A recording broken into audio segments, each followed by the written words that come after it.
Tere, väike sõber! Mina olen Palingu. Täna räägin sulle loo mõmmist. Mõmmi läks emmega kevadel metsa. Päike paistis. Lumi oli sulanud. Maa lõhnas niiskelt.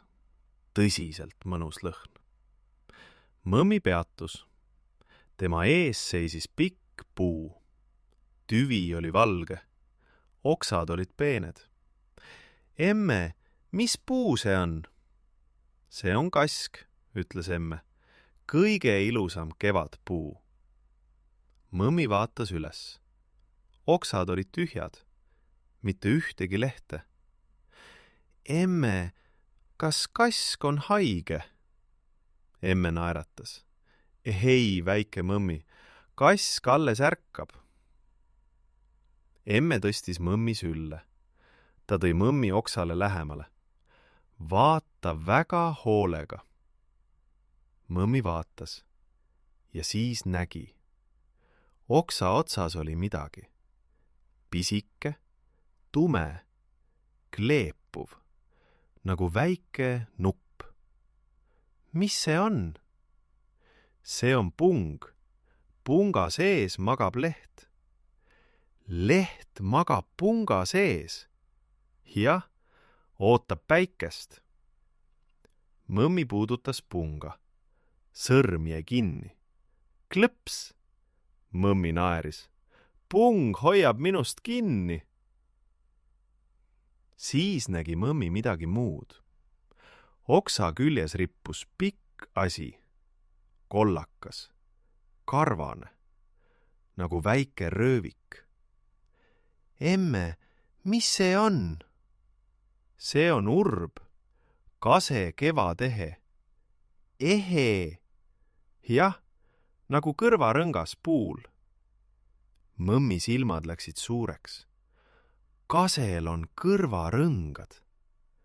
Mõmmi puudutas urba. Väga õrnalt. Urb kõikus. Kollane tolm langes käpale.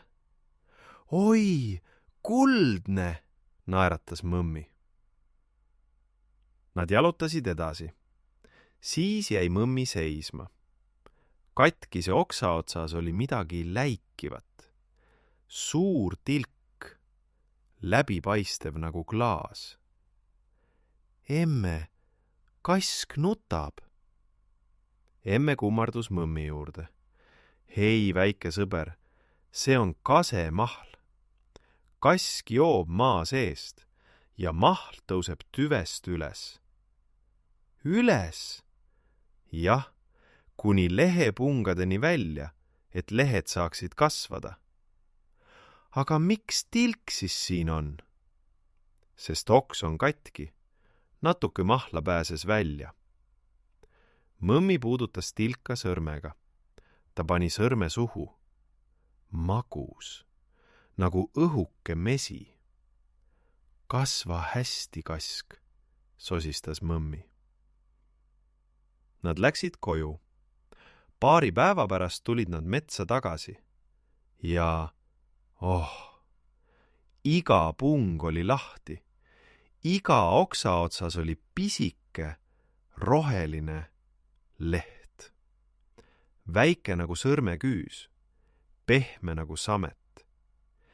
Emme, kask ärkas üles. Mets lõhnas teisiti, värskelt, rohelisemalt, nagu kogu mets oleks sisse hinganud. Mõmmi naeratas kogu tee koju. Õhtul läks mõmmi voodisse. Ta pani pea padjale, aga tema peas oli üks mõte. Talvel nägi kask vaikne välja. Kõik oksad tühjad, mitte ühtegi lehte. Aga sees ta valmistus. Iga päev natuke, iga öö natuke ja ühel hommikul puhkesid pungad lahti.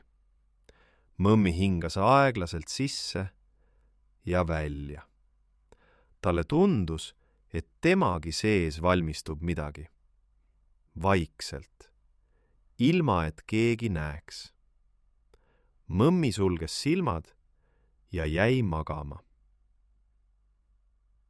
Väike sõber, kõige vaiksematel hetkedel juhtub kõige rohkem.